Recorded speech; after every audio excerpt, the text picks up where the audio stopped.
Welcome back to Frightening Frauen. You didn't say it though. You have to say I it. know I didn't do, okay. Recording in progress. I was trying not to. I was like, I can do it. I cannot do it. But you made me, so I did it. I'm not going to let you. So we have Tyler, Lee, and a guest, Ray, on today, who is Hi. amazing. Ray has been working on some awesome stuff in her field of occupation. I don't know what to say. Um, so why don't you tell us a little bit about it and what you do and what you've created and how you came to want to do this? Yeah, so a lot of just kind of questions built into that. Well, I am a licensed professional clinical counselor. I've been in the field of mental health for, I want to say about 8, 9-ish years, maybe probably more 10 or 11, but I've been a therapist for about 6 years, licensed for approximately 2 or 3. But currently I work with clients with complex trauma and dissociation, and I got my groundings in dialectical and behavioral therapy, which is usually composed of like a group structure, which is like just a whole bunch of like life skills. And oftentimes people come into DBT from the hospital, or when they have other life-threatening behaviors such as like self-harm, chronic suicidal ideation, and anything like this. But even just treatment-resistant depression and anything else that like normal outpatient therapy hasn't been effective for. And so I always knew that I wanted to get into the field of mental health and specifically trauma. But I didn't really know how to like find my footing. And I just kind of stumbled into a DBT clinic and I had no idea what I was doing. But it was actually a really nice way for me to know how to structure groups, because essentially DBT taught me like, okay, here's what people are coming in with, here's the skills that you can teach them. And so being just new with the lingo, I was like, okay, cool. I know what I know what to say, and not just be floundering with my words. So then I started more advanced trauma training. So I got trained in EMDR. And then Minnesota, there are 3 women who developed what's called the AIR network model for trauma and dissociation. And I heard about this after I started working with my therapist in grad school, who actually works from the AIR network model. So I didn't even know I was in this therapy when I heard about it. And so what this model teaches is it looks into the neurodevelopment of trauma and dissociation. So it looks into like what happens to our brains and bodies when we go through trauma, especially at like those prime developmental ages, and how it impacts us growing up. And then this goes on to show like why we have difficulties like with regulating emotions. Why do we end up dissociating? It goes into talking about like the research and brain scans with dissociative identity disorder to show that like, yes, this is a real thing.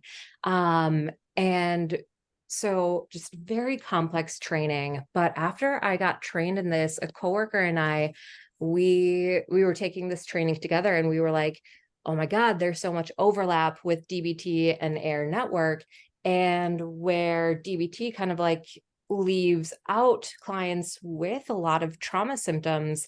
And like we were just seeing so many people who came into DBT and they're like, yeah, these skills are great, but like I just don't know how to apply them, and I have so much other stuff.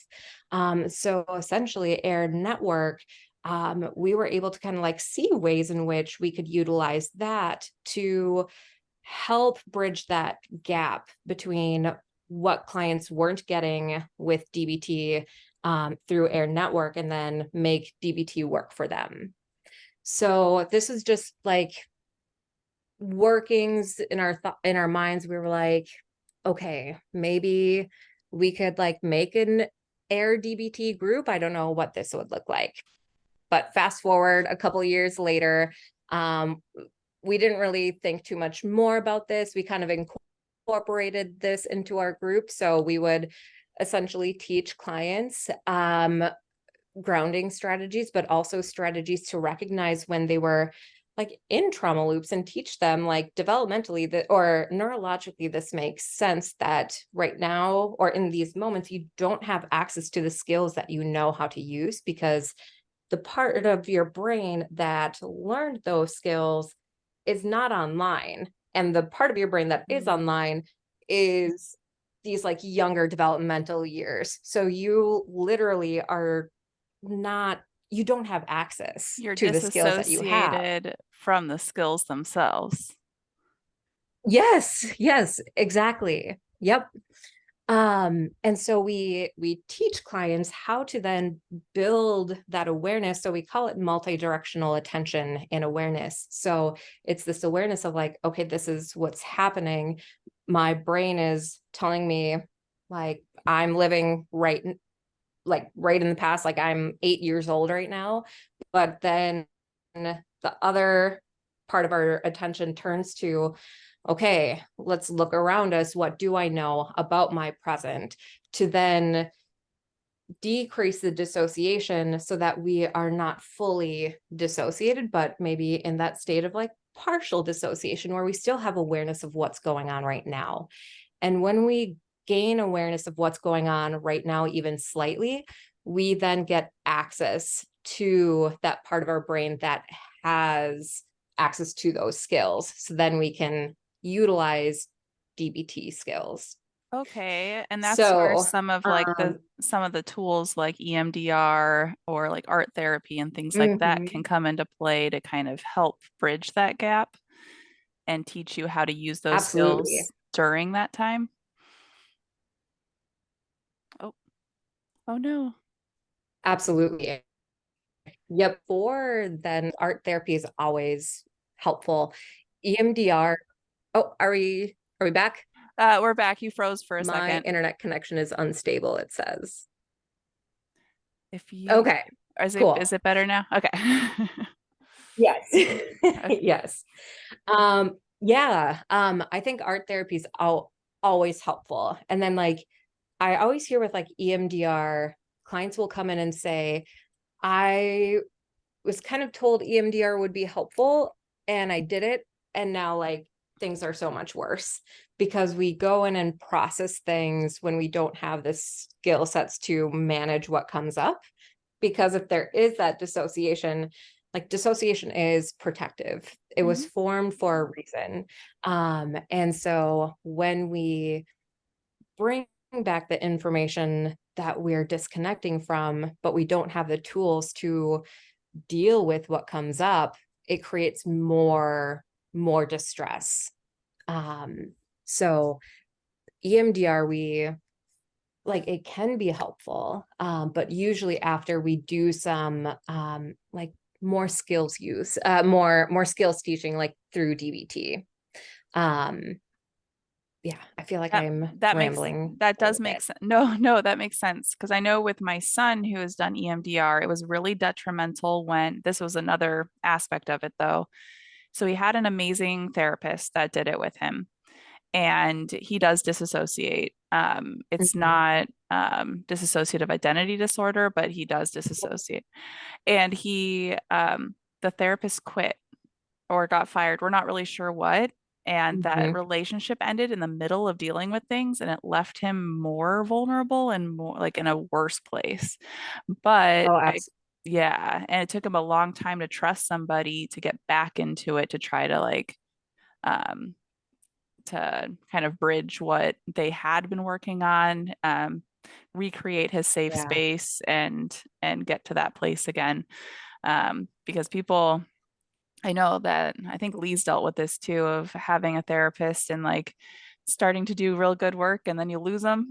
You have to start all over again with someone else. And Hmm. so that's been challenging too with when you do something like EMDR that does take more than one Yeah. session to get through.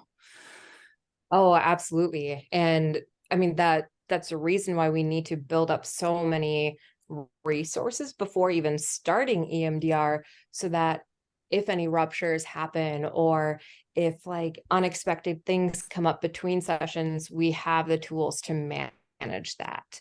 Um, because then so much disruption can happen and it's much more damaging. It just started raining. It's like really Oh no. loud. And I was like, what is that noise? What's happening right now? I was like, oh, it's the rain. Lee, have you ever done EMDR or art therapy?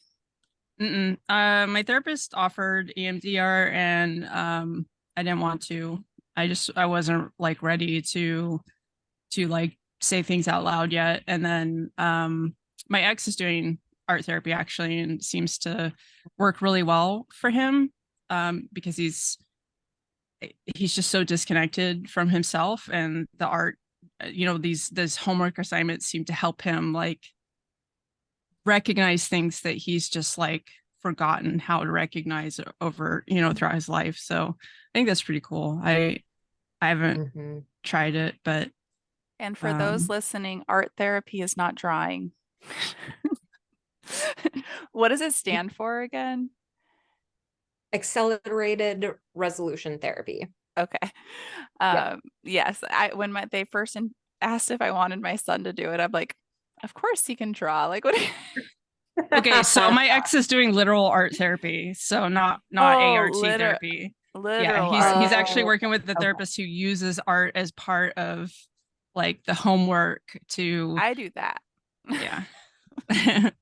But I think that is so powerful. Like there's so much that like we can't verbalize that art just has that power to do so for us. And I think like finding the ways in which like people can communicate the best in is the most powerful way to do therapy, I think. And so having that specialized approach with art therapy, like it just allows us to tap into this other like creative side that might be able to express more than we can vocally and verbally.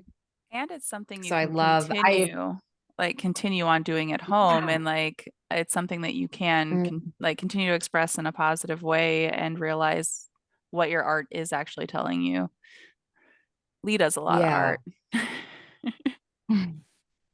I haven't learned how to because like I haven't painted in a while because of moving everything, but when I was painting, I wanted to learn how to connect like how I was feeling to what I was doing, and I hadn't gotten there yet. I felt like I had just started to get to that point because like I have sort of like this block for things. So I'm very like analytical and very functional and I don't, and I was like, I want to find a way to get like the feelings to bleed into it. And I was just there, then like everything happened. And so I'm looking forward to like being able to go back and get back into painting again. Yeah, your paintings are awesome too. So I support that. They're chaotic. I'm smiling Yeah. because I can relate to that like analytical piece and just like having that create such an emotional block. And it's funny because I was literally in therapy today and kind of talking about that. And I always use the phrase like I can logic my way out of my emotions, or like I can think too hard or try to like figure out my emotions so much that like I can't end up feeling them. And I I struggle with art, so my creative form of expression is writing, which Yeah. makes it harder. So I've been trying to like write more expressively, but having like more of a medium of like art, I feel like would be super helpful. But it's it's also validating to hear that like you would still experience that like block um from like that those like logic reasonable thoughts like from your to words but but how like your emotions can still get blocked from even getting out on a page because of just being up in your head. Yeah. I'm not I'm not really great at I didn't know, but apparently like most people, they feel emotions all the time and I don't. Like most of the time I'm pretty like just whatever, right? And I feel Mhm. emotions in response to like stimuli or whatever. But I went through this Yeah. phase when perimenopause kicked in where I started feeling everything all at once, constantly. And I basically cried for like a year. And my therapist just kept being like, just feel your feelings, you know. And I ended up building this huge vocabulary for like emotions that I'd never had before because I just never really ran into most of those emotions, you know. And Mhm. I don't think that I was like blocked from my emotions. I just think that I don't know if it's the autism or whatever, but I just don't feel all the time, you know. Mhm. And like so if you ask me how I'm feeling, my brain goes and I have to analyze. And then most of my answers are gonna be about my body because Mm-hmm. I'm not, you know, feeling anything particularly emotional. But Mhm. yeah, that was a very interesting experience that like gave me like perspective about how like other people who are very emotional that in the past I would have been like, I don't understand what they're going through at all. Like, you know, and it was like all of a sudden I was like, oh, because it was like huge. It's just so, you know, in the body. But Mhm. And yeah, it's exhausting. yeah. No kidding. I was very, I would say, disassociated from the time I was about 10 until I'd say 24. And there's bits and Mhm. pieces that I remember, but I don't remember very many feelings from that time. And I don't remember very many like sentimental things to me that happened. It was like I was just existing. Um, Yeah. and I didn't put both together. And it was a very protective thing. It was, I mean, I went through a Mhm. ton of trauma starting at 10 until 17, and then bits and pieces of trauma after that. And it Yep. wasn't until I was back in college dealing with like health stuff while dealing with going to school and working and taking care of the kids and all of this stuff at once that all of a sudden it was like everything rushed into me at once and I didn't know what to Mhm. do with it. So I do relate to that, Lee. Like I said all the normal like, yeah, I'm fine, I'm okay, whatever when people would ask me and never really dealt with anything or shared Yeah. anything until I was about 24, 25, and then I became an oversharer.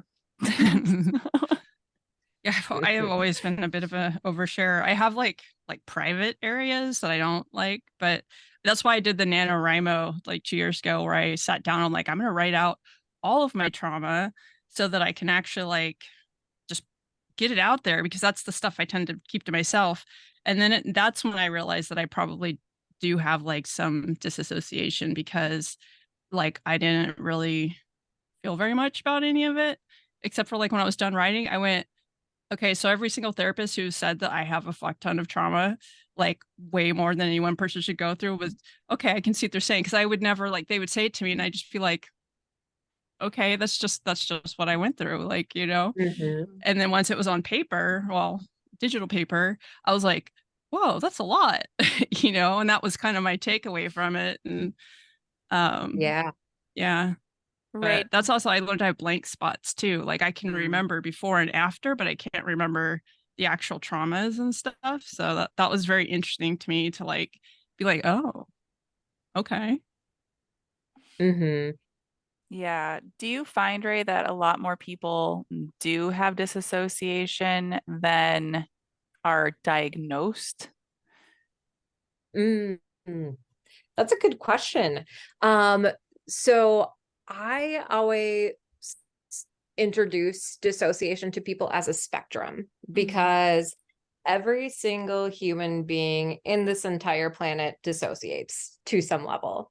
And so the way to understand this better, like it can be helpful to like look at why dissociation occurs in the first place. So we we dissociate when like things become too much for our bodies. And so like especially during very important developmental times of our life, if there were times where like specific needs, and I'm talking about like first like few months of our life. Like if there were needs that we didn't get met, if any part of us were feeling like something wasn't safe, um, during those times, like in those few months, and also like the first, like I would say 10, 12 years of our life, um, we cannot acknowledge when our environment is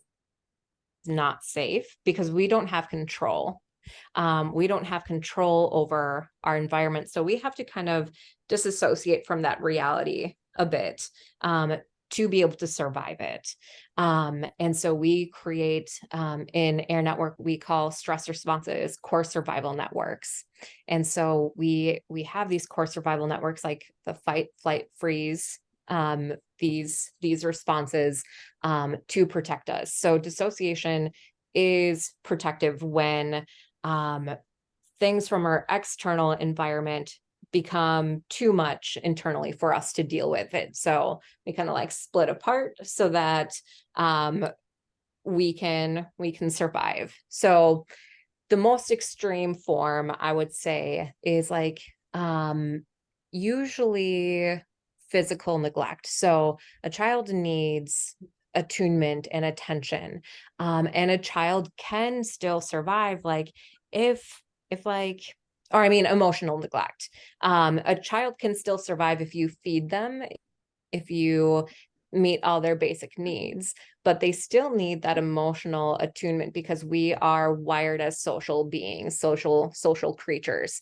And so we need to take in information from other people to learn like, social cues. So learn how to smile, learn how to laugh, learn appropriate emotions, how to, regulate our emotions. We need to have someone that we can attach to learn how to like self-soothe and regulate, someone who can meet our needs.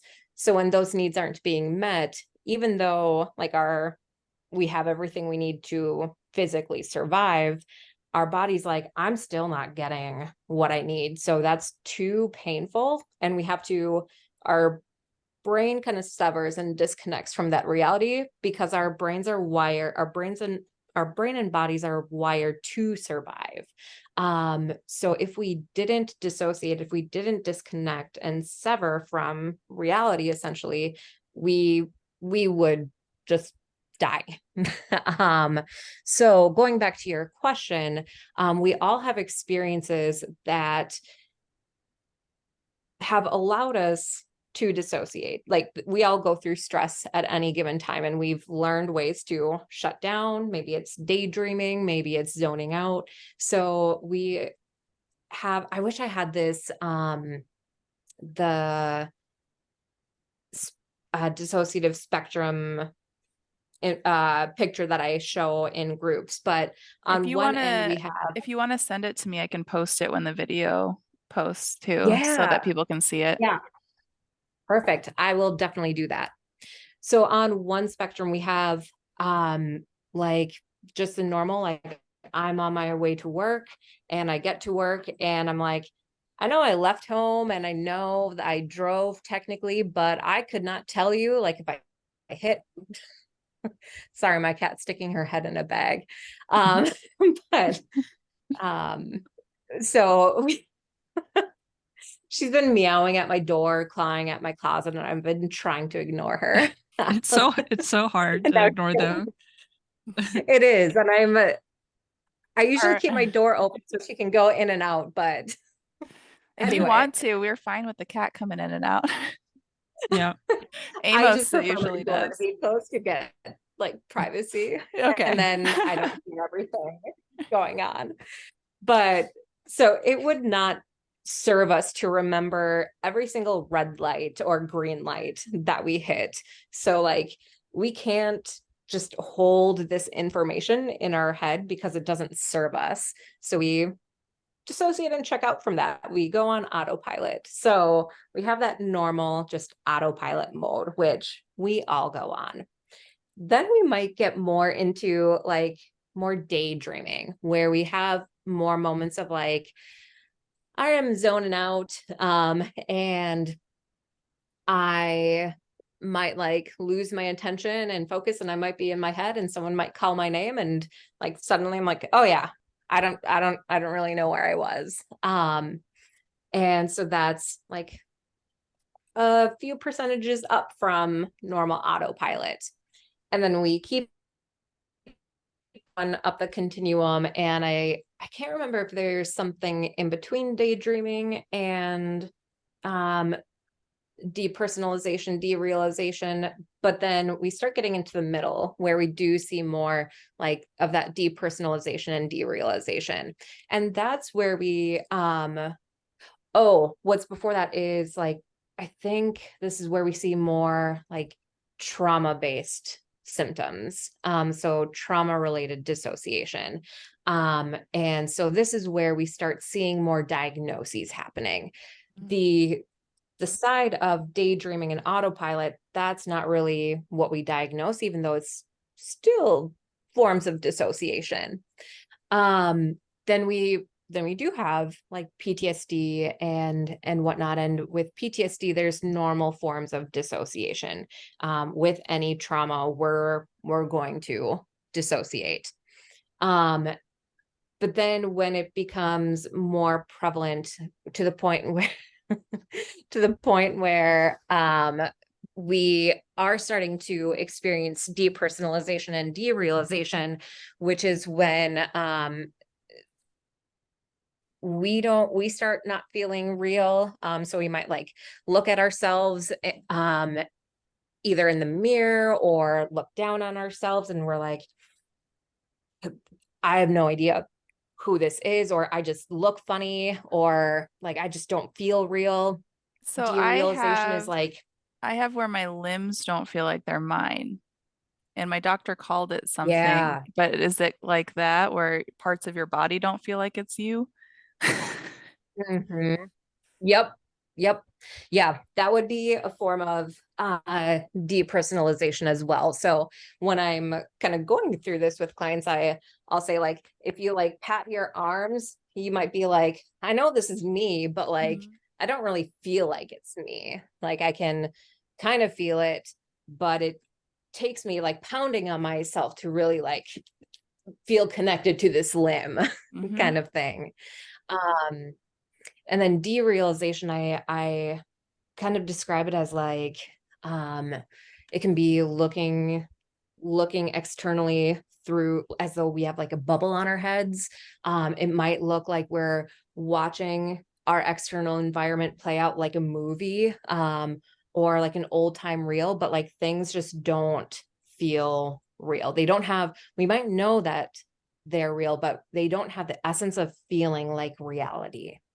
And this is like more like diagnosable dissociation, because this is more intense than like that, like checking out and daydreaming and maybe having what we call um like dissociative reactions, or which include like flashbacks and whatnot.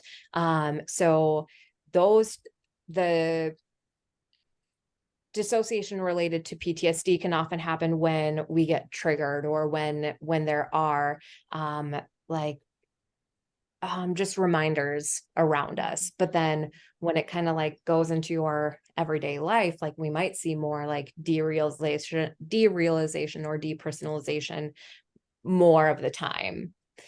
Then we move further up the spectrum where we do start seeing like um, maybe some time loss, memory loss.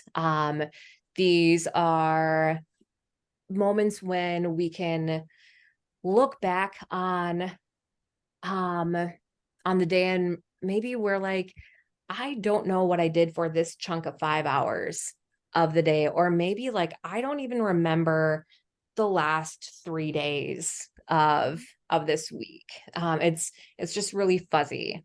I know I was talking to my therapist last week, and she was asking me about my week, and I said, I was like, I had an okay week, and I was kind of going from that day and recounting back, and I'm like, I don't know what happened or like from Tuesday to like into the weekend, like I'm realizing like my memory for that is very fuzzy.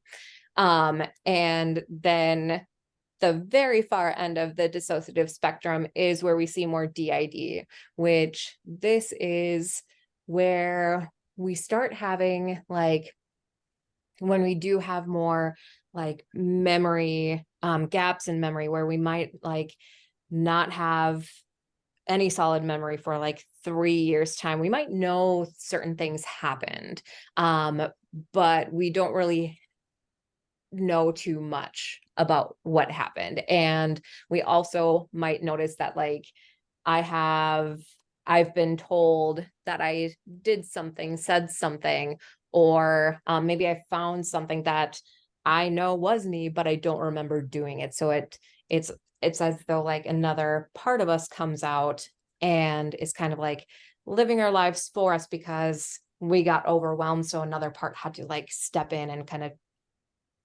take over, because something got too overwhelming. So from like that derealization and above, that's when we start diagnosing like a dissociative disorder. Okay.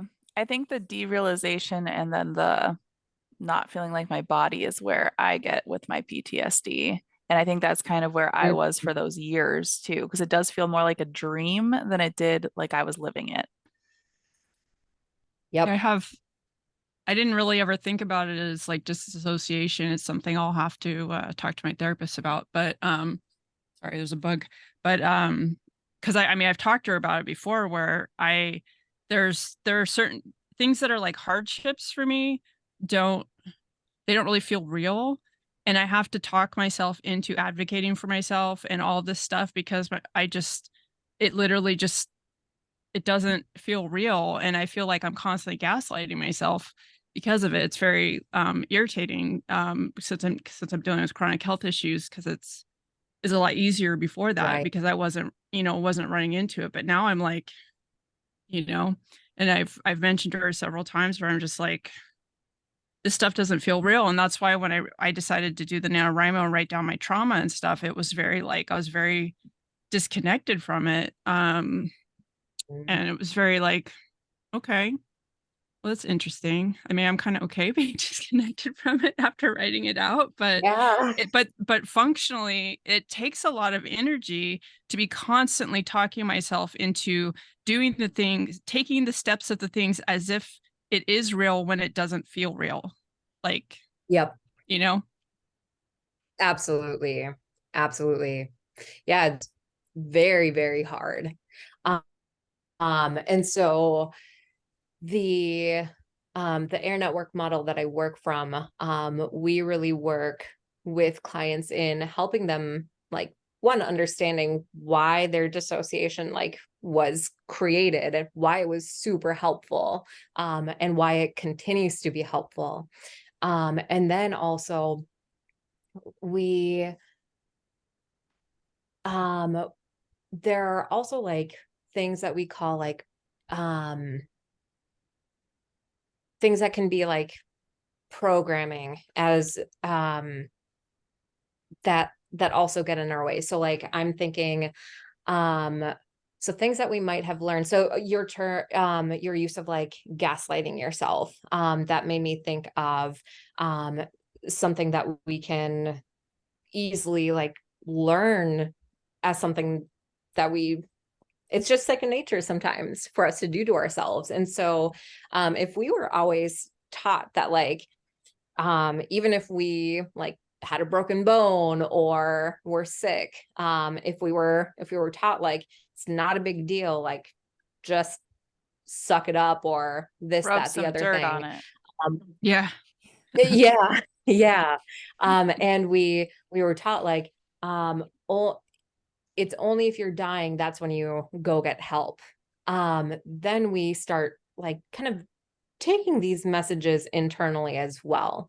And so these messages can range from like a wide range of things. So it can, I mean, I can't even think of a specific example, but over time then, like with gaslighting specifically, we can experience like chronic health conditions and like downplay it and learn not to advocate for ourselves because it's like, well, I'm not dying. And it's because of like what we've learned. And so one thing that I've used a lot with people is asking like, um, is this is this something that you would choose choose to say to yourself? Like, does this feel like it's coming from you, or do you feel like this message has been learned? Like, did you learn this from someone else? And so a lot of this can also like impact just like how we view ourselves, and um we can start feeling like certain messages that were instilled during times of trauma, like they can really get confused. We can confuse them with like who we are, if that's making sense. Yeah. Mm-hmm. But yeah, so a Yeah. lot of like this trauma work with dissociation, because these programmed messages can also like increase dissociation as well. Um, so with like all the work that we do, we're working on just like untangling all these and um, bringing in ways to bring awareness to like the present, and kind of like not detaching, but I would say rewiring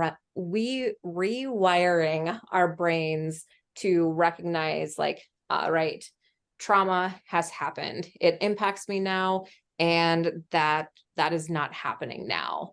Um, and here is what is happening, because our brain re-experiences things as if they are happening now. So it's all about trying to strengthen like what we do know now versus like what's been instilled in us like our whole lives.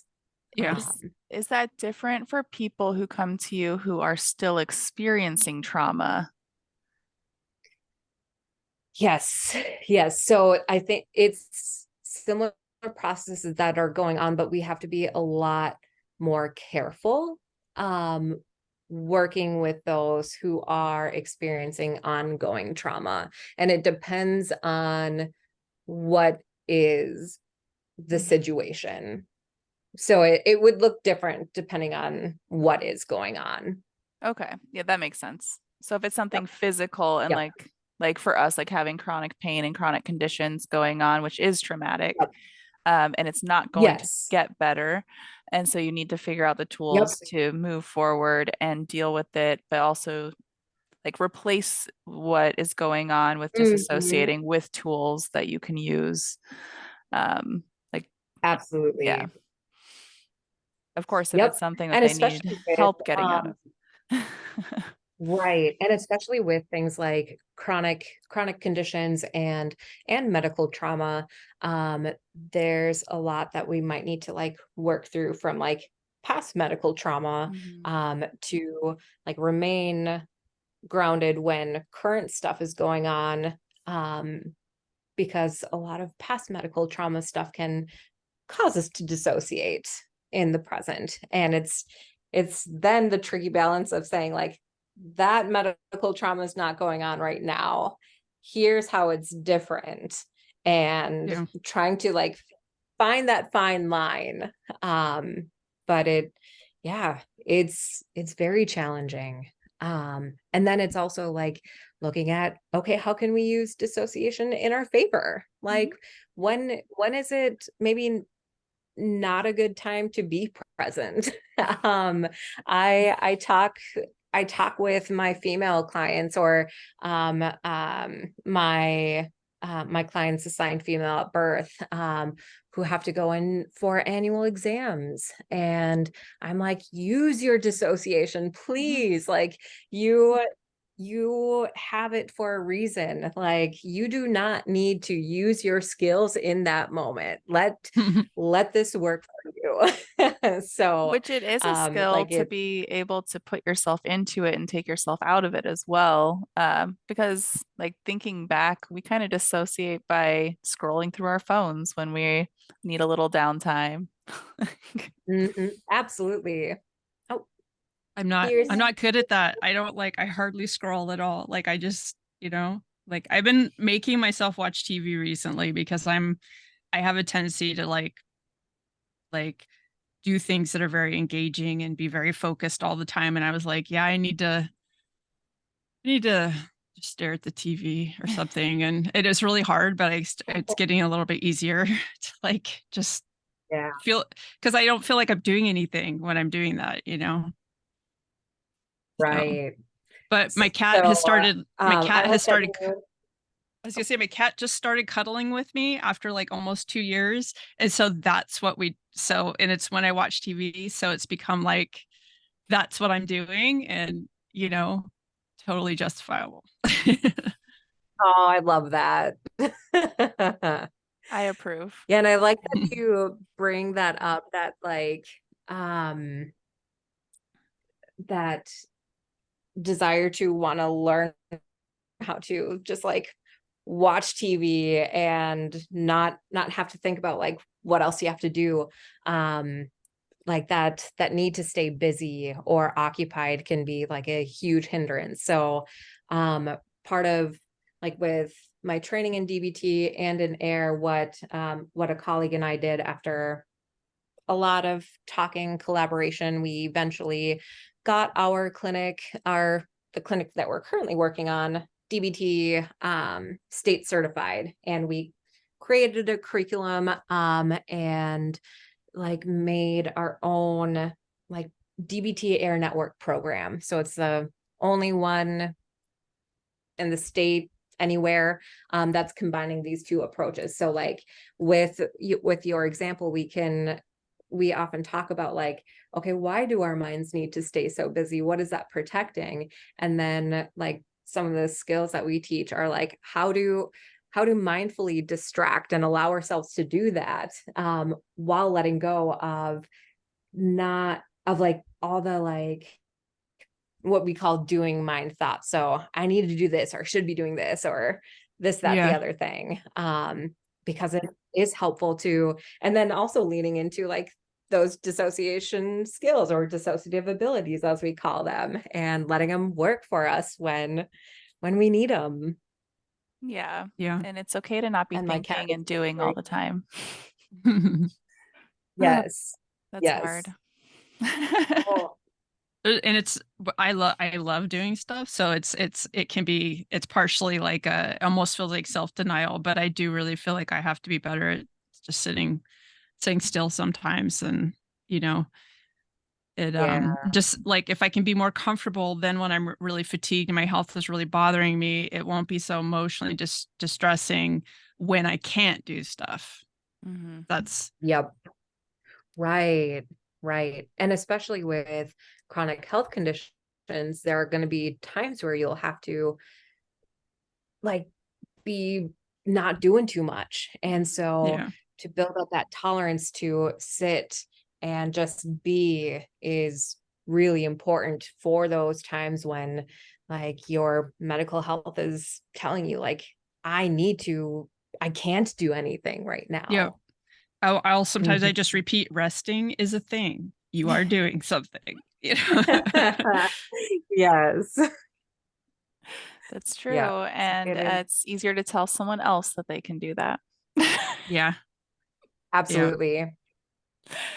Oh, I am the it's best at hard. telling my clients exactly what is going to be helpful for them, and I am the worst at applying it for myself.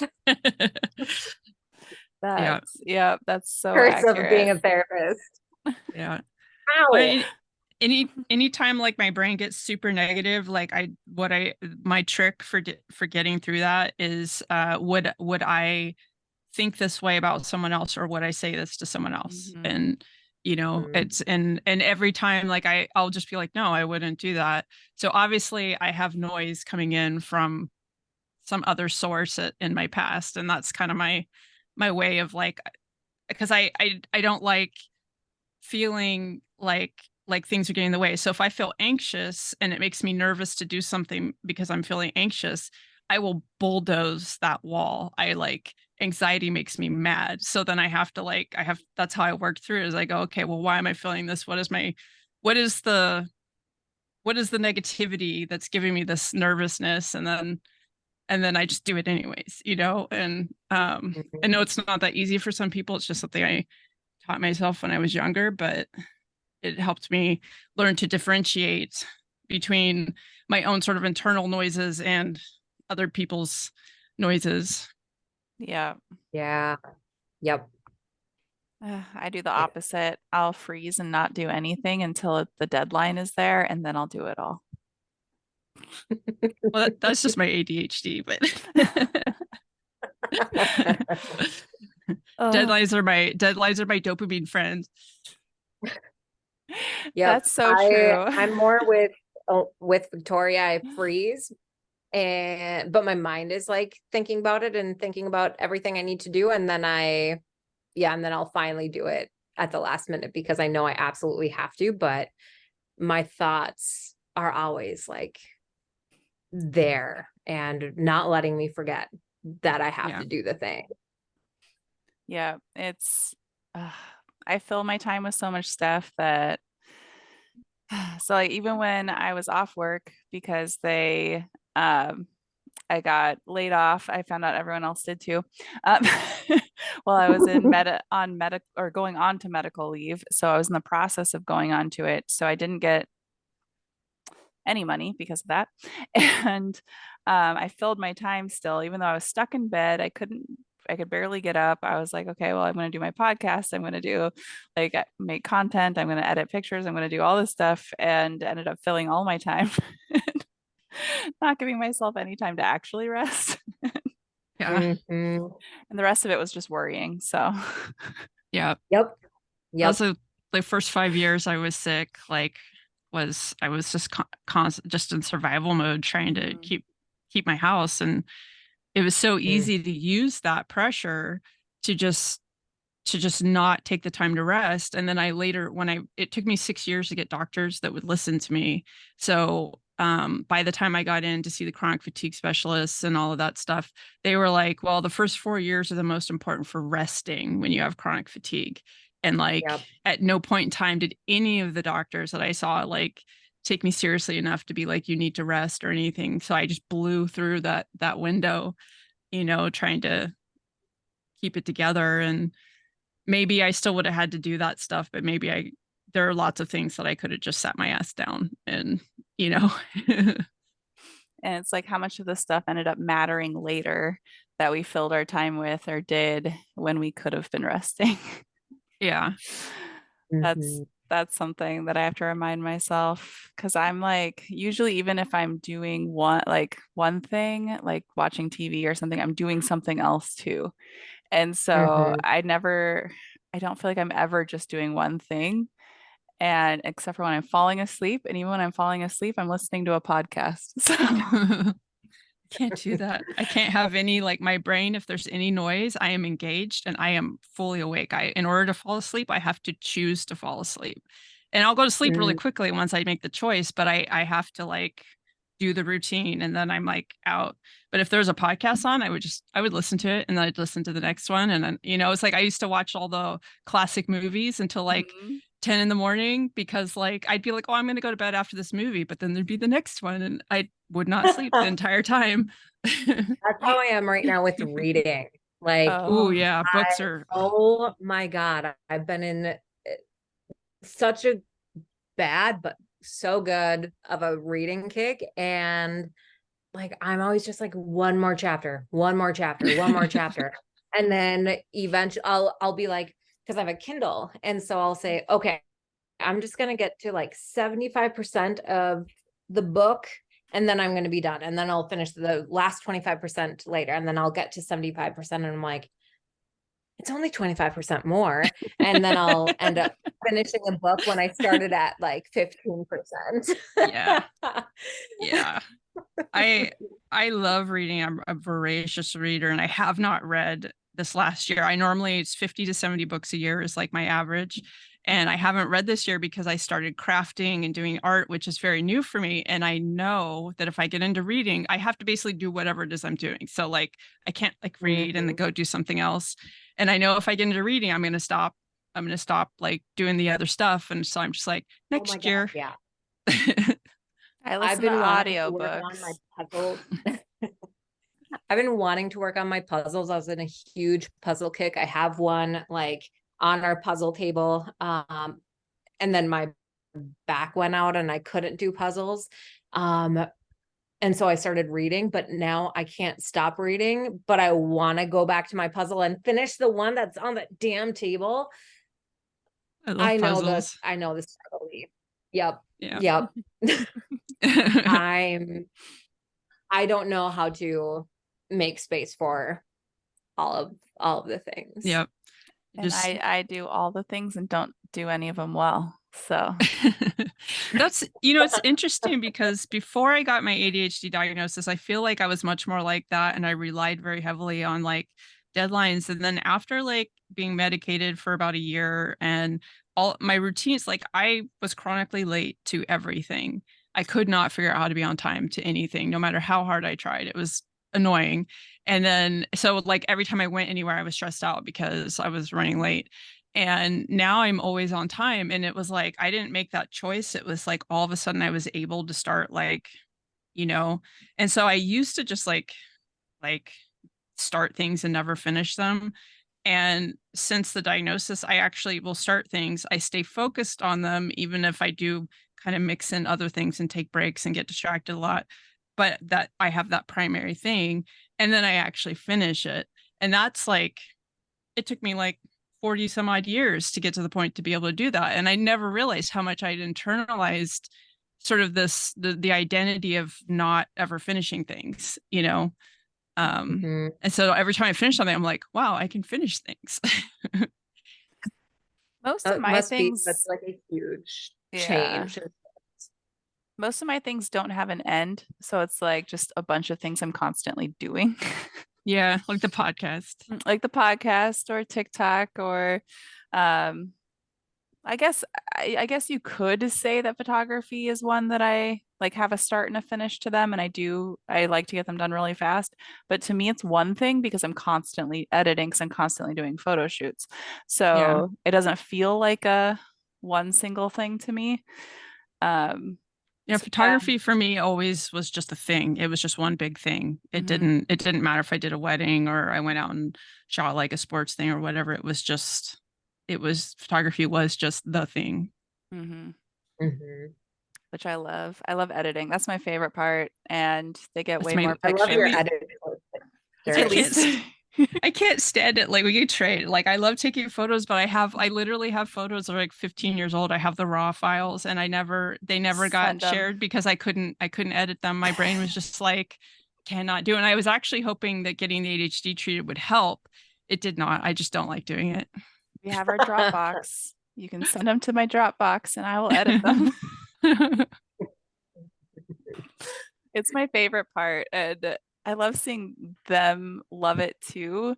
And yes, I like photos that are just the way I took them, but I know the people that are having me do them like the art in it of changing it and making it artistic and seeing it the way that like my brain saw it when we were taking the pictures.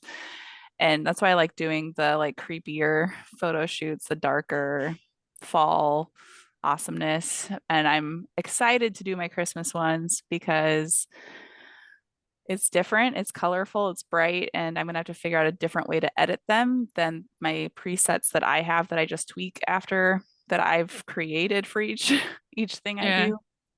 that'll be But fun. yeah, it'll be fun. I'm excited, but scared at the same time You that ever they're do not like gonna. snow photo shoots? I feel like snow photo shoots would be so pretty. I have some plans. I want to do some with people in like long red dresses in the snow. So it has that like Mm. contrast. And I'm planning to do some with Evelyn to like I Of feel like dress course. them. I feel like you could get pretty spooky with like the snow, especially because like the trees are all like Hmm. dead looking and stuff like that. That would be.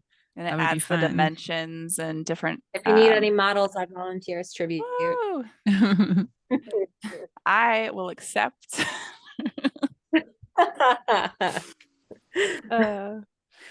uh Speaking of which, last night I my other daughter Rebecca had a concert trombone, and Evelyn went with me, and she's sitting there plugging her ears, like overwhelmed by the sound. I'm like, oh, I forgot. Ray and I took Evelyn to go see Aurora, and Evelyn was like hiding underneath. I know. I was just thinking the other day, I was just going through like concerts that will be in town coming up, and I'm like, what would be doable for Probably her little nervous outdoor. system? I think it would have to Yeah. be an outdoor one where it's Outdoors a not. lot easier. Yeah. Yep. Yep. Yeah. 'Cause I have such a hard time with concerts. I always go to the very back or like in the balcony where there's less like people being annoying and touching me. And then Mhm. like by about halfway through, and I don't go to the like the openers. I just go to the main show because I know that I'll be toast by, if I go earlier. And then by halfway through, I'm so overstimulated that I'm just like, and like the last concert I went to, I went with my son. He took me for my birthday, and we had a lot of fun. But I reached that point where I was just dragging, and I look over him, and he's looking like Eeyore too, and I'm just like, "Yep." good. Yep. We tried. We took her to the back. We We right tried so outside hard, where but we could still kind of we hear. just, yep. Instead, we turned in for the night and like Went to got Taco Bell, I Perkins, think. Taco Bell, Taco Well, Bell, and then Taco maybe Bell. didn't we like We did get get pie. dessert from Perkins? I think Pie. so. Yep. Yep. I I think think we enjoyed that much I think more. she ate my piece too. Did. Yeah. Not surprising. Oh gosh, yeah, but I understand the overstimulation. It just happens differently for me. For me, it's visual more than Yeah. sound. And so Hmm. like when I go to like an amusement park or something, and it's really busy and there's a lot of people moving around, or it's nighttime and there's lights everywhere, that's when I get like overstimulated. And or if I'm inside and there's a lot of tall guys around me. So Oh yeah. that's actually why I stopped going to church, was because when they would like stand and do worship or whatever, and there's like tall guys all around You me, can't see anything, you're just staring at the back of them. And yeah. and Yep. I'd have to leave every time. So Yeah. Yep. I I don't think blame it's you on that one.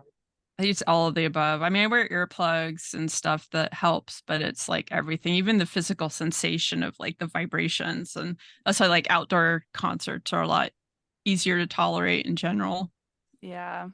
Yep. I like so there's certain vibrations I do like, but I Mhm. do understand that. So like the physical touch and stuff, I don't want people all around me either. Yeah. um, Mhm.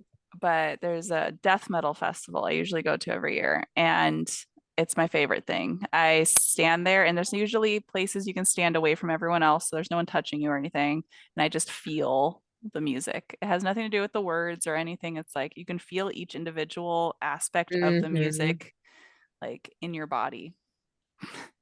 But there's something Yeah. like, I don't know, for me, like feeling it in my body feels like really soothing, but it's also very dependent because I've been to like concerts where like the openers specifically for some reason, however they play or whatever it is, like it's very harsh, especially because I go to a lot of like rock concerts and like these like newer bands with their drum sets and guitars. It's all very harsh.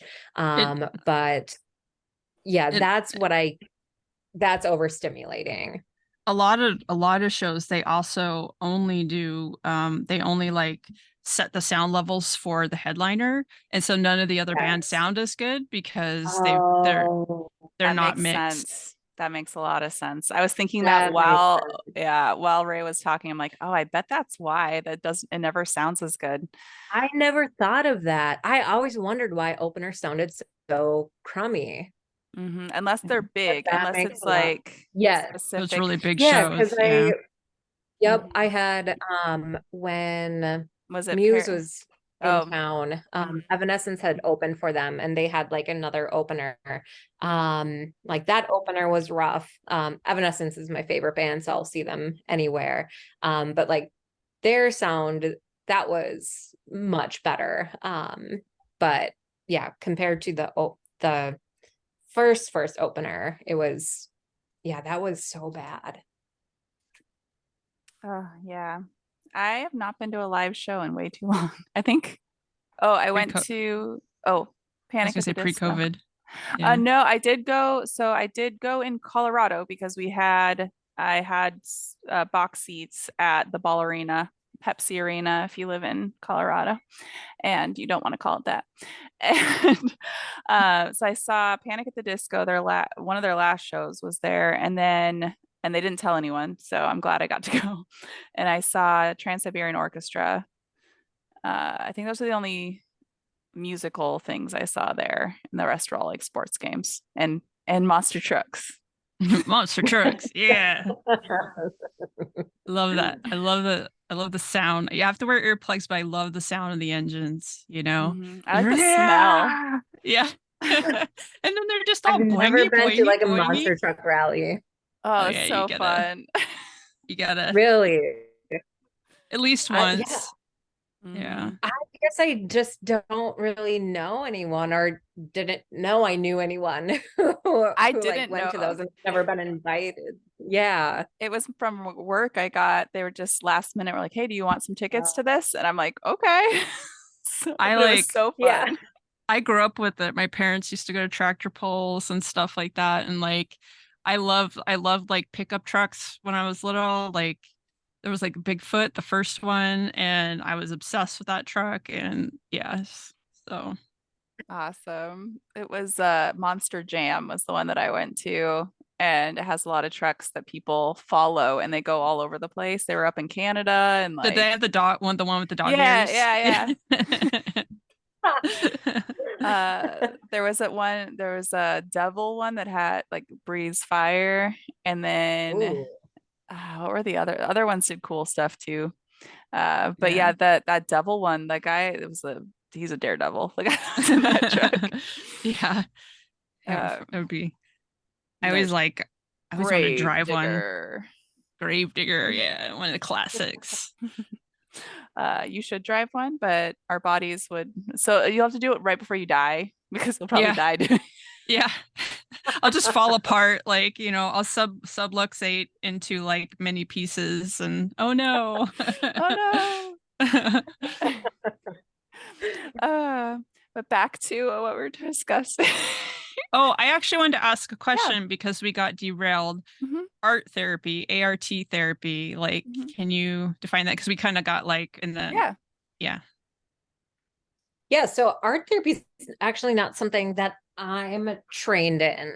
But it's kind of like a subcategory of EMDR. So it's called accelerated resolution therapy. And it's, from my understanding, it um, can help. It's not as intense as EMDR. And it utilizes like very similar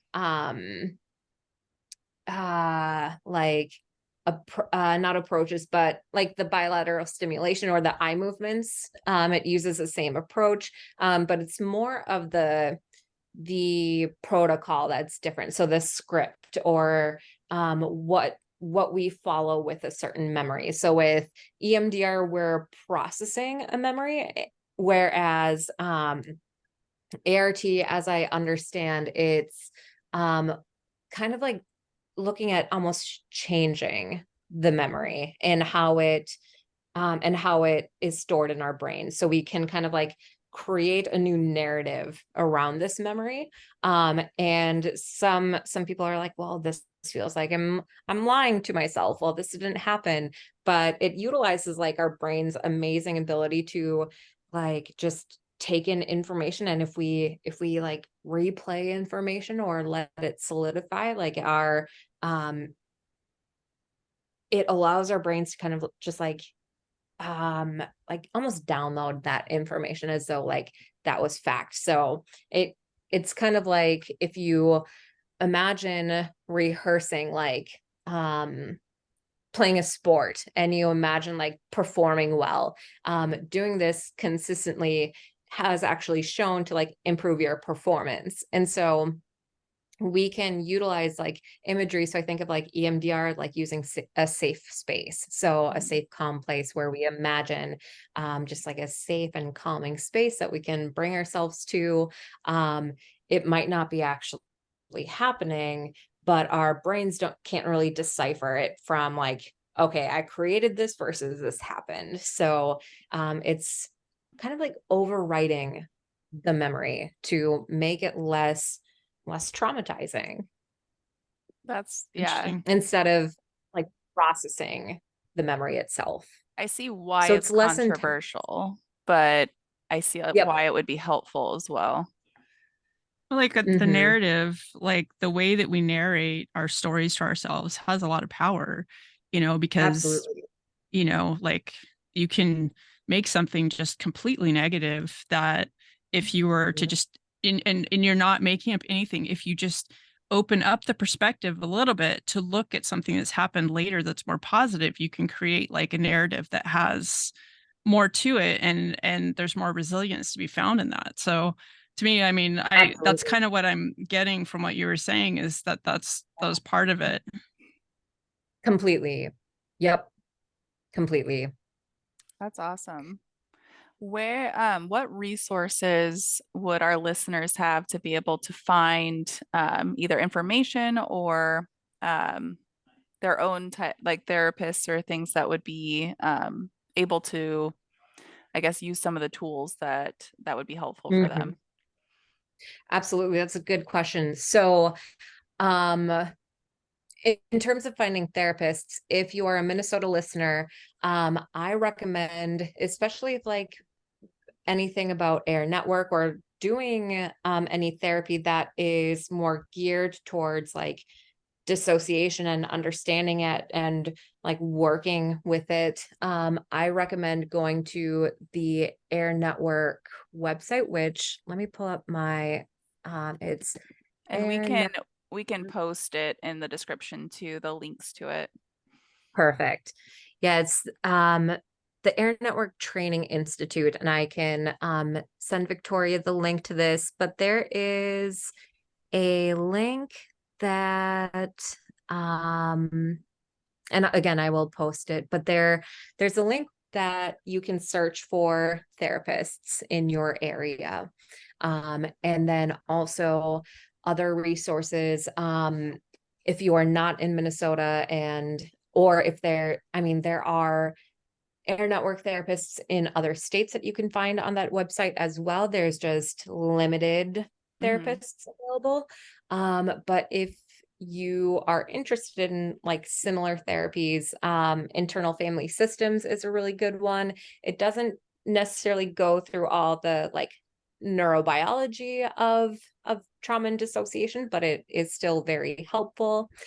Um, Other resources, let me think. There are a few books that are really good. I would say one of my favorite books about dissociation that recently came out this year is a book called Dissociation Made Simple by Jamie Marriage or Jerry Merrick. I don't know how to pronounce their last name. But they are an individual who has a dissociative disorder and is a psychologist, and kind of wrote a book for people with dissociation, for therapists who work with clients with dissociation, or for people who have loved ones with dissociation. And it's kind of like, as a name implies, like it's dissociation made simple. So kind of just like giving information about dissociation in simple terms, to better understand it for ourselves, for our clients, for our loved ones. And that is a phenomenal read. And it's been a bit since I've read it, and I think I'm only halfway through, so I still need to finish it. But that one is a great resource, and I would start there if you are like just learning about your own dissociation. Like don't overwhelm yourself, don't overload yourself. But yeah, start there. And if you are curious, if you have dissociation, like talk with your therapist about it if you have one. If you don't, go on to Psychology Today. That is a great website that I recommend. You can search for a therapist in your area, and you can kind of search by specialty area. And I also recommend, like, when you reach out, ask a few questions. Ask, like, what do you know about dissociation? Do you have any specific trainings? How do you work with dissociation? Because a lot can say, like, I work with trauma and dissociation, but um, it's more in a general sense, Mhm. because there's still a lot we don't know about dissociation. It's still very limited, unfortunately. So interview your therapists or potential therapists and just kind of pick their brains for their knowledge and see if it feels like it could be a good fit.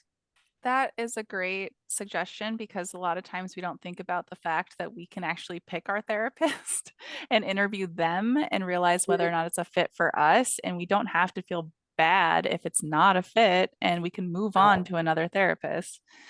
absolutely. Absolutely. Yep. And like it's okay to like dig into them as well. Like don't just trust the like the specialties. Look at their trainings, and then maybe, like, if you don't know what a certain therapy approach is, Google what that training is and make sure that this is what you could benefit from. Because a lot of, I've seen so many times that therapists put out, like, I specialize in PTSD, but there's no training that shows any training that says, like, you know, anything about trauma. So it's okay to really dig into these potential therapists, because I mean, this is who you're going to potentially be working with. And it's okay to be picky. We don't always get to do with this with doctors. Mhm. So the fact that, like, there's more information out there for therapists, like, utilize that. It's okay. Yeah. It's a deal breaker for me if I'm like, I'd like to ask you some questions and they're like, no. I'm like, all right, then you don't get my money. Yeah. Yeah. Always ask if they can do like a quick 15-minute phone consultation. There's nothing wrong with that. And I've also suggested, like, to friends, emailing and saying, like, here's kind of what I'm looking for. Here's some, like, experiences that I've had that have not landed well with me in therapy, and then, do you feel comfortable with with these things, or do you have any recommendations? Uh, Right. Yeah. so put things out there, ask questions, do research, do digging. It's okay to do all that, because essentially this is someone that you are putting all your trust into. And I mean, we don't just go into a committed relationship with the first person we meet on Tinder, and that's what Psychology Today can end up being for therapists. Yeah. We find someone available who, like, checks our boxes, but they might not actually be the right fit for us. So, And if you um, do that, you probably need a therapist. exactly. Yeah, And it I'm took me grateful, so you cannot come see me. I'm sorry. Just put that out there. I am over my capacity. What were you saying, Lee? oh, that like with my therapist, it took me probably like 2 years of like working with her to even like start opening up.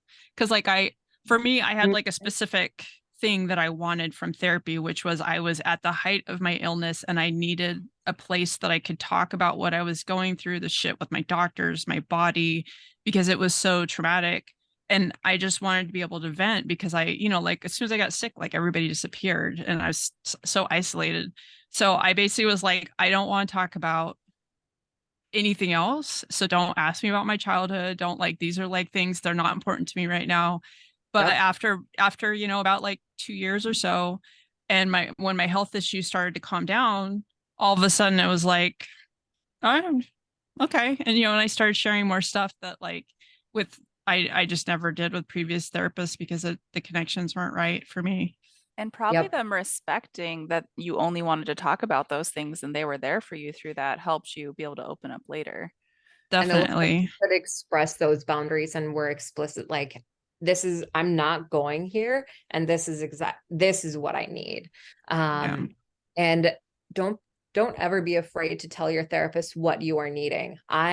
As a therapist, I try to call myself out and say, I'm noticing I want to go into like a problem solving, but I want to check in with you to see like, do you need me to like listen and validate right now, or would it be helpful for me to give you some of my thoughts?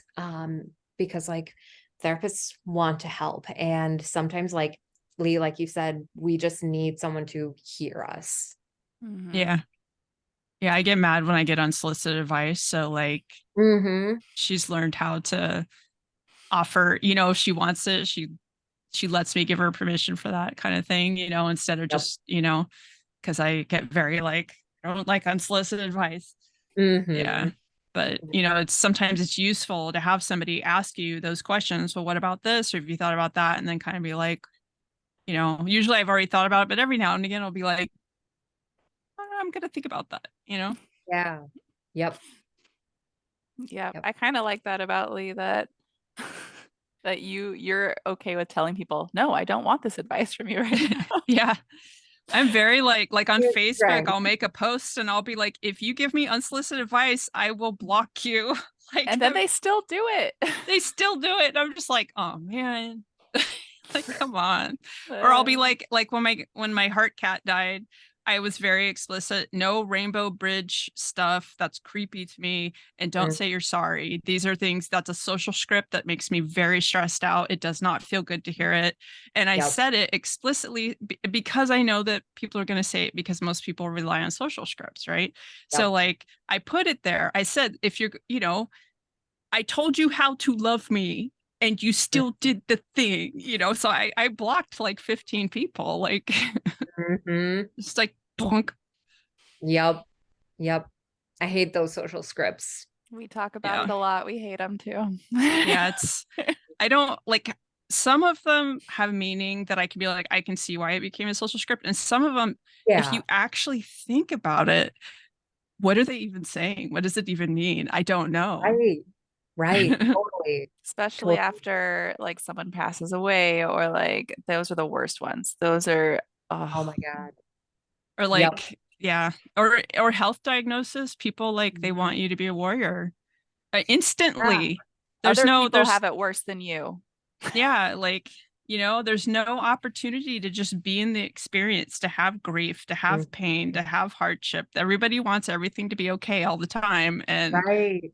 you know, My last year, in October last year, my dad passed away, and like it was a leading up thing. In March, he had a really bad heart attack that he survived. But we knew he didn't have long. And so I would talk about like my dad's in the hospital again, he's not doing well. And like people would say again, like, I'm so sorry to hear that. Like, I hope he gets better soon. And I'm like, you don't understand. Like, it's not a thing where he's going to get better. He's going to die this year. I Mhm. mhm, just don't know when. yeah, And like that was something that people could not sit with. Like they I could sense this like almost it felt like a need that they had to say like, I hope he gets better soon.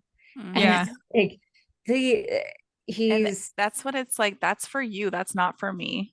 Yeah. It's exactly. I've gotten it with my health issues where will literally I'll mention something that's a forever health issue. It's never going to get better.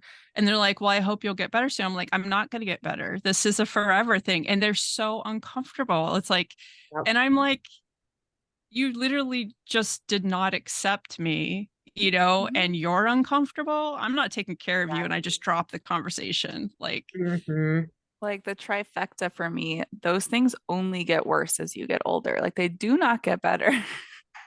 And right now, because I did so much and worked so much, it wasn't even fun stuff because I worked so much. The degeneration from EDS has gotten horrible. Mm-hmm. And I'm like, I didn't even get to like have anything fun to show for that. But people are like, oh, I hope it gets better. It doesn't. Like arthritis doesn't get better. Like Right. degeneration of your tissues doesn't get better. Like it I doesn't. feel Yeah. like when you're so young, it's so hard for people to accept that, Hmm. especially when you're like, this isn't going to get better. Like 30, 40, even 50, like 20, like that's so young. And so people can't accept like, I'm just not going to get better. This is a chronic condition that is going to continue to worsen. And like people just can't wrap their heads around it. And they themselves become so uncomfortable with that idea that they can't even like perspective take and like get out of themselves to really see like, okay, but how would that be to live that way? Like Yeah. why are you so adamant about like ending this conversation to like get out of your own distress? Like Hmm. good for you that you can do that when this person is living in that cage and can't do that. Like I'm glad you can do that. I Yeah. envy them so much. Those are those are people that I don't need to keep around though. It's like it's literally like they've just told me you're not Mm, a receptive, you're not a safe person, so I'm right. you're not going to be a friend, you know. Yeah. I feel like on TikTok because I've been so open because my therapist had me use it like a diary. Because I'd kept everything in for so long that she was like, I feel like you should try out talking to people by people you don't even know. And it Mhm. helped so much with me and now I can't shut up. But That's my Facebook. I journal. That's where I do my yeah, journaling, and but it's only like three or four people that respond, and if they mute me, that's okay. It's that's I'm not fine. it's my reality. I don't even like Exactly. fixate. I don't fixate on stuff in a negative way, and I tend to, like, my therapist tells me, she's like, you do more than a lot of able-bodied Mhm. people do, you Hmm. know. um and because I get very excited, and I I'll be like, oh, this hurts me, but you know what, it makes me happy to do it, so I'm going to do it, Mhm. and so I try to share everything, but I try to keep it real. Like I stay, because I do have like, like, because I dress up like in clown and stuff. And so I have a presence that's kind of detached from who I am, but I still will occasionally make sure that I share like realistic things, because I know that people have this tendency to like idealize people online and stuff. And just like, nope, keeping it real. I'm a clown, but I'm disabled. So, Yes. Yep. Yep. That's what Yep. I was gonna say is I mix it in with my comedy and with cosplay and with the fun things. Hi, Mika. And see, it's not a fake background. And it's a screensaver. yeah. But so I mix it in with those things, but I want to stay real. I want people to know just because I'm doing these things doesn't mean I'm better. It's Yeah. not because people will comment on those things. So I'll post something of me on a good day where I was doing something active, and they'll be like, "Oh, I'm so glad you're feeling better." It's like, no, actually, because I did that day, the next day sucked. Yeah. Right. I'm like, I Right. just spent the next 3 days in agony, but okay. uh, Hmm. but Hmm. it is helpful for me to mix it in with everything else and be able to have that the humor because I've always masked my medical problems with humor because I've had them forever. I've been sick since middle school. Um, isn't Yeah. she so cute? Yeah. She's I like, started having like chronic pain when I was like 8 or so, and mhm, with the EDS and stuff. And it just, and I was taught very effectively to not, pay attention to or take my health stuff seriously. So I had a really good doctor when I was like 19, 20, an osteopath, and that she kind of helped shift my perspective a little bit. So I got a little bit better about taking care of myself, but then I didn't have health insurance for like, mhm, 15 years. So then I couldn't do anything anyways. But yeah, I talking about it now, because I used to just feel like it I used to be like, well, if I tell people how many things I have wrong with me, they're going to think I'm gross, or they're going to think I'm less than in some way. Um, And so I didn't used to. And now it's like really important to me that like people see me and that is part of me. It doesn't, Mm-hmm. it detracts from my experience, but it doesn't really detract from who I am in relation to other people. Yep. Yep. You could be our therapist now.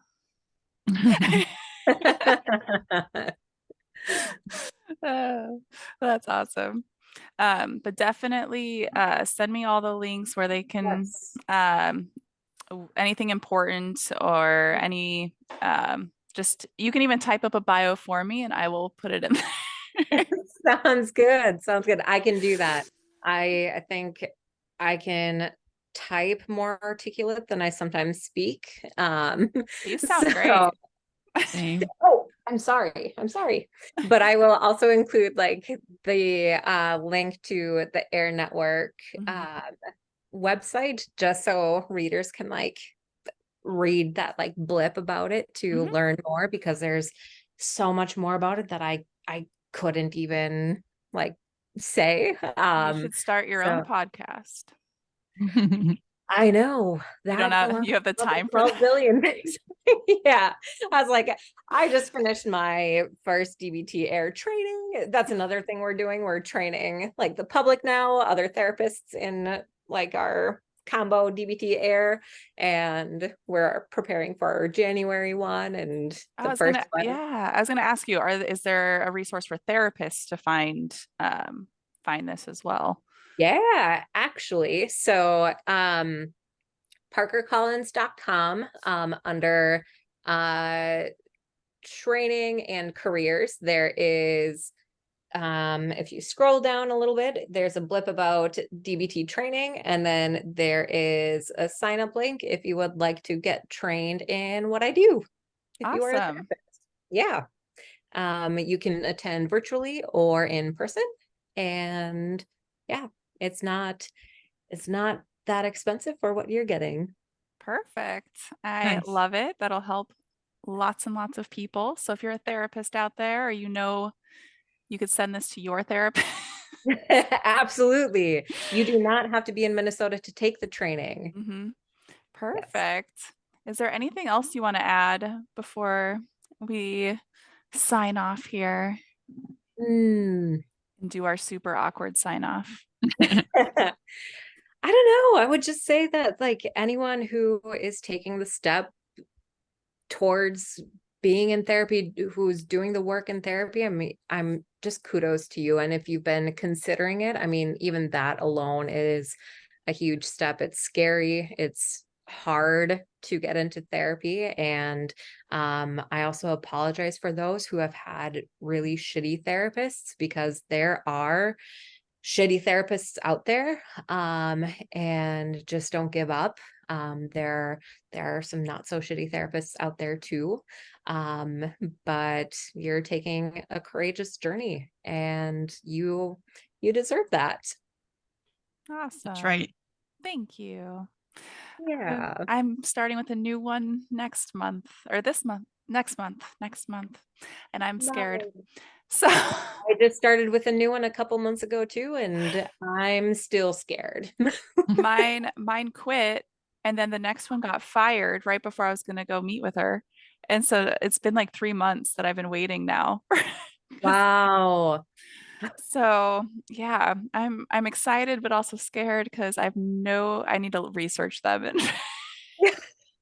Well, feel free to like message me and I can like yeah, do some of yeah. my own digging and be like thumbs up or thumbs down. I'll send you their information. It's in my portal, so Please do. Yes. I will. But yes, thank you everybody for listening. If you go onto YouTube and you have any questions, I can forward them to Ray and we can get answers, or Ray can go on there and read them too.